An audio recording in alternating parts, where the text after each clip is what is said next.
enough safer one is series. Something like that. You guys are stocking up on A-frames, we're stocking up on drivers stock up on A-frames, we're stocking up on that.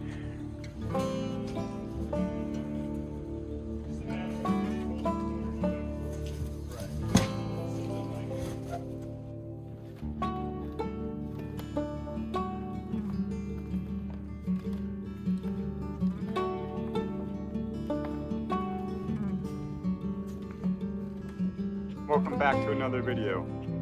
Today we're not going to have any racing, but we're going to be discussing the safer wall, how we did it, how it's been for the year. It's been a year since pretty much we installed it. We were in a full season. We're up to 5 weeks in.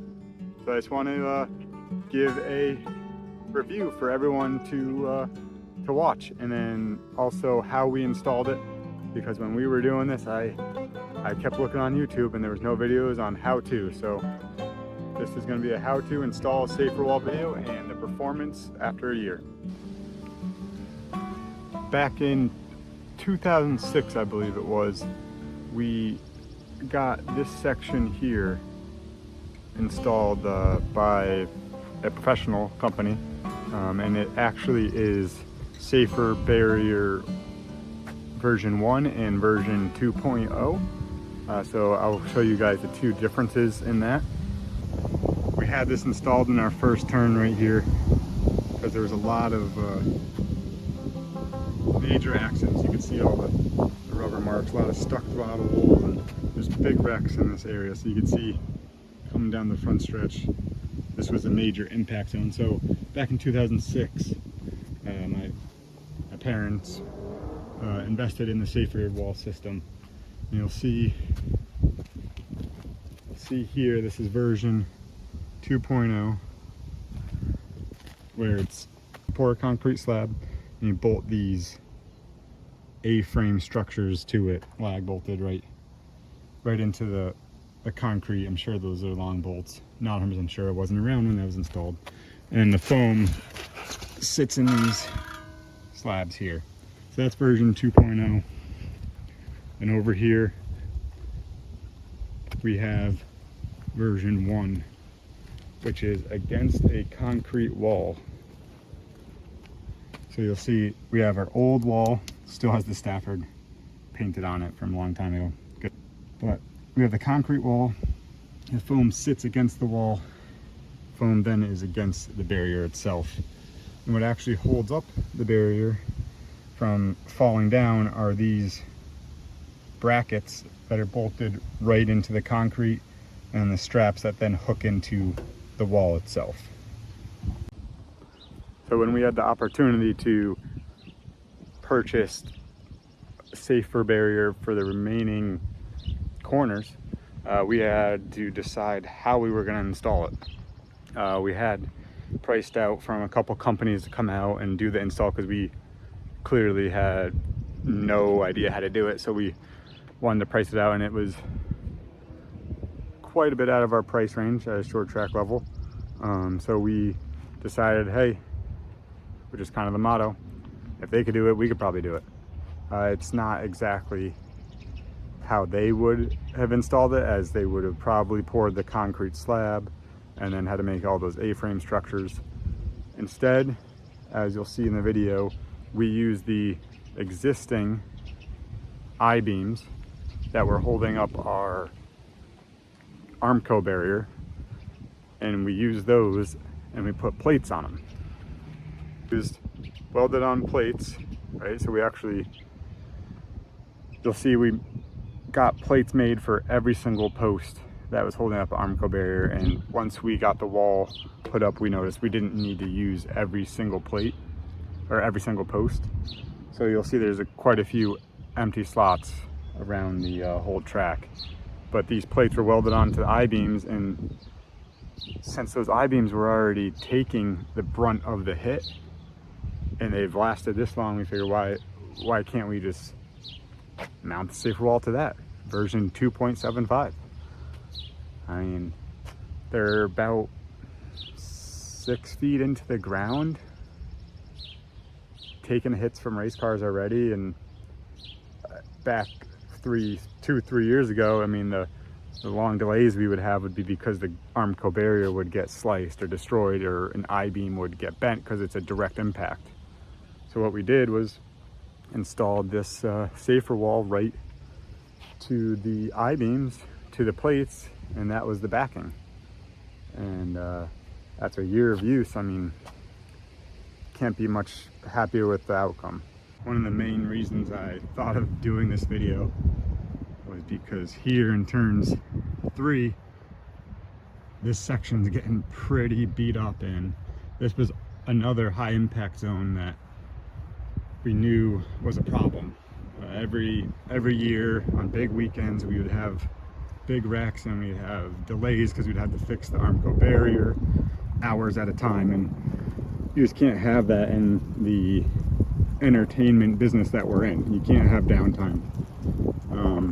And you could see, I mean, look at how beat up. There's been a lot of wrecks here just this year, and we're on week 5. So this was a big reason that I thought of making this video, because these wrecks, yes, there's a lot of wrecks here, and they were hard wrecks, but they were not, I don't think they were like years previous where cars would come in and they'd be completely destroyed, throwaway cars, engines on the ground. A lot of these were single hooks, not really many double hooks, because it's no longer grabbing an I-beam and twisting the car around and just slapping the wall as well. So this whole section, I mean, it's rough, but the wall is doing its job.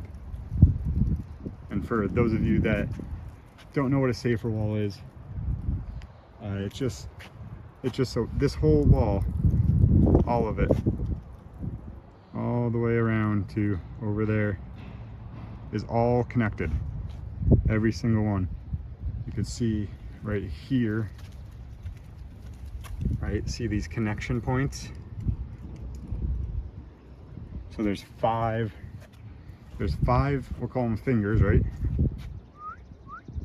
There's 5 fingers on the end of the wall that connect to the other one. And every section is bolted together. You can see it right here. So within each of those I-beam, or square beams there, pipes, whatever you want to call it, there are fingers. You can see it right here. That's the part where you could actually put a bolt in to slide it out. So there are 5 fingers, 10 bolts on each side, 20 bolts holding those sliding fingers in place and connecting it to the next wall. And that's how it is at the end of every section. So this whole wall moves together. So when there's an impact here, which you'll see, I put, when we initially installed it, foam on every single block, because this is a high impact zone, where further down where there's less impacts, I kind of did every other foam piece.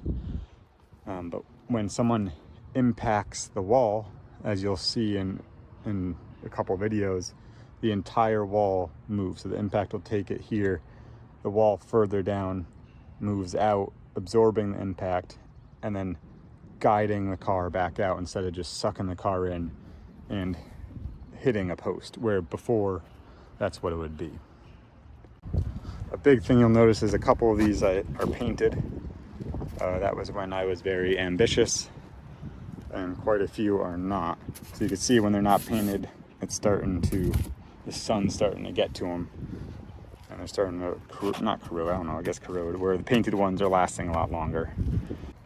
So when we installed this, a couple thoughts we had were, we didn't want to put the safer wall like this because we were worried we were going to lose too much track space. That's what a lot of people had comments about, because originally the post, or the Armco barrier, was right against this I-beam here, and we put this plate on and you lose the foam width of track space. And I think losing that, I believe, from foam to outside a wall, that 30 inches or so, hasn't made a big impact. If anything, it's made it safer. I mean, that's what the point of this wall is. So I think there was no loss there with the 30 inches. Like I said back when you're installing it, if you're up this high, you're already wrecking. So you're hoping this wall is a lot safer rather than, oh, I need those extra 30 inches of space on the track. Another thing that when we were installing, we were struggling with originally was how to hook the barrier itself and swing it around. So there's no videos on how to install this system. There's only, I think, 2 companies out there that install it professionally. That's what they do. So I'm going to say they probably don't want people to know how to do it, but we jerry-rigged a system where you put a couple, not carabiners, I forget what they're called, but put 2 of them, one on each connector, and onto a chain up high to a swivel, then onto the lull itself to help maneuver the I-beam around. We were originally sliding all the fingers back, then trying to line them back up. That wasn't working after a while, so trial and error. We eventually figured it out with a couple more people helping. We could slide these pieces in all together with the fingers out and speed the process along. So it was just figuring out a good system. But the biggest thing was figuring out how to hold the wall in place. So like Safer Wall version 1, it was mounted to the wall. Version 2 was mounted to the bracket bolted to the A-frame that was in the concrete. So what we did in version 2.75 was have these straps, right, to a bracket that goes from I-beam to I-beam, holding the impact, or just holding the wall in place. So all of our I-beams are connected with a strap on the back. So you'll see this one, because it didn't line up, this bracket didn't line up perfectly, we had to put a cross brace for the strap to hold on to. Where over here, we used these D-rings and slid the brackets in, or slid the strap in to the wall. So this is very similar to how they were in version 1. A couple other things we did, instead of trying to get these sheet metal brackets on every single I-beam post and completely slicing my fingers up, we just zip tied it. I mean, why the heck wouldn't you do that in the first place? Zip ties, they're like not even $1 and easily replaceable. You don't have to use tin snips or anything. All of these barriers are linked together with those fingers, bolted together with 20 bolts. And at the very end of each section, they are through bolted through our concrete wall, and that is the anchor point. That's where there's a solid point that it pivots to. And those, there were no, again, there was nothing, no directions with this. It was figure it out as you go. So we decided through bolting was the best option. So it goes from the steel plate, 3/4 thick, 7/8 thick, to a thinner piece of wall, which then leads to the big piece. So that's the merge, right? So we could have, when we were building this, we were debating on going one more length, but that would have brought the wall way down here, losing 30 inches all the way down. And at this point, you'll see you're already against the wall. So it would have got the track really tight. I think where we ended was a good spot, besides for whoever hit there. They missed the safer wall by a couple feet. So a couple pros and cons about Safer Wall 2.75. Cons. You can't blow any debris underneath the wall itself, right? It's sealed off right to the ground, so anything that's on the track ends up in the grass. So rubber, leaves in the fall time, pine needles in the fall, anything will always get blown down the track, where before you used to be able to blow a lot of it underneath the guardrail and it'd be off the racing surface for good. Now it's just down in the grass, and we had to add another step. Pros for the Safer Wall 2.75. it's safer. I mean, you can't say much about that. We did a really good thing. We did purchase all of this safer wall from Memphis Speedway when they were taking that facility down, so that was a massive savings. If it wasn't for that, we would never be able to do that. We maybe were discussing replacing just turns 3 because of that high impact zone. But if it wasn't for the opportunity we had to purchase all of this, it was either all or nothing. All of this safer wall from Memphis, we wouldn't have done all this. That would have been a massive undertaking and expenses that at our level we would never be able to accomplish. But that made this possible, right? And all the fans for always coming out and their support and all of our sponsors. It's been a really good couple of years, and we were able to do this. Driver safety is number one. That's our main priority, and this safer wall has saved many major injuries, I believe. There's still been a lot of hard wrecks. There always will be. I mean, we had SRX, t-shirt, RIP. SRX many times that year. Was that last year they were here? Tony Kanaan, no brakes, full throttle on the restart into the safer wall, and that thing moved. I mean, it absorbs impact. That's its purpose, and it surely has done that. I think a lot of the drivers, if not every single driver, appreciates it, which I do as a driver. Other pros, we save hours on end not having to replace Armco barrier. I mean, that was the worst job during the week. It'd always be on those like 100-degree days in the summer too. Like, oh, my dad would call you, oh, we have to replace 10 guardrail, and it's like, oh, gee, that's exactly what I want to do today. There, and then even during the night of racing, it was bound to happen. Every single big race, we'd have the SKs before the open show, or the SK lights before the SK race, and the race before they would go knock down the wall, and then we'd have to come out here and fix it. And there's been multiple times where I was in the car and got out of the car because I was the next race. I would get out of the car and go fix the guardrail, because if we can't keep the show moving, I mean, there's no point to be here. Got to keep the show moving. That's the point of, that's my job. Like, that's what I do. Keep the show going. But yeah, we've saved so many time delays during the races, hours during the week. Lots of cars that should have been destroyed with the guardrail bounced off and kept racing. Heck, Doug Kobe at the Spring Sizzler nosed the thing into the fence. The bumper is smashed into the radiator. And 2 years ago, he would have been stuck in the fence, swung back around, hit the rear, and that thing would need a front and rear clip.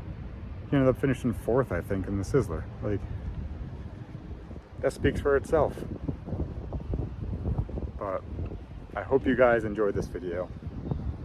Just a little insight on a project we undertook a year ago and how I think it performed, or has been performing. A review of how it is. Was it a little bit difficult process to install? Yes. Did it take all winter? Yes. Was it worth it in the long run? For sure. I mean, a winter's worth of work is probably, I mean, that's probably how much time we would have spent changing Armco barrier within a year. So we spent the same amount of time installing a safer wall that we did changing Armco barrier in one season. When we took down all this guardrail, you'll see in the video here, we're taking down the original Armco barrier. I ended up putting them all into a scrap bin, bringing it to the scrap yard, and paid a tire bill for 4 races or so. We still have some sitting around debating on cutting it up and making it into a souvenir, like, oh, this historical piece of turn 3. Don't miss your chance to put it in your house. Let me know if you guys think that's a good idea. Cut up those Armco barriers into small pieces, sell them off as a piece of history. But for now, Safer Wall 2.75 is doing great, and we're happy with it. If you're a track and you're watching, and if you have the opportunity to purchase Safer Wall, even if it's used, I mean, all of this was used and we repurposed it, try to make it happen. Reach out to your, this is the same stuff that was at a NASCAR track, and they were closing down, which there's a couple of those, right? Reach out to them, see what they're doing with it. If you have any questions, reach out. Maybe I could help you. I am not a Safer Wall expert. This is not a video about the, correct or wrong way to install it. I'd say it's working. It's been up for a year. My biggest worry was after we first installed it, I told my dad, I'm like, I can't wait. I know this is bad to say. I can't wait until someone hits it and it doesn't fall down, because that was my biggest fear, that someone would just hit it and it's just gonna topple right over. And luckily someone hit it, and it wasn't me, and it stayed up. So if you're a racetrack and you're watching this, don't be scared to do it yourself. I mean, that's what a lot of this is here. I mean, these type of projects, doing it yourself, saved millions of dollars. And at a short track level, that's what you need to do. And then that's also how you need to improve, right? We keep improving. That's what we have to do. We're never going to stop improving. Safer Wall 2.75 was one massive one massive leap forward in safety at a short track level. I think we were the first short track to install over in turn 1. I believe we might be the first and only asphalt short track to have safer barrier all throughout its turns. And we didn't put it on the straightaways because we lose too much track space, and we need that. But there is a dirt track that has it. I forget the name of it. Used to be an asphalt track, but we are happy with how it turns out. If you guys like this video, more behind the scenes at the Speedway, let me know down in the comments. If you haven't already, hit that subscribe button. Let me know what else you would like to see. But for now, thank you guys for watching this episode. Monaco Ford. Make sure you stop by. Thank you guys for watching.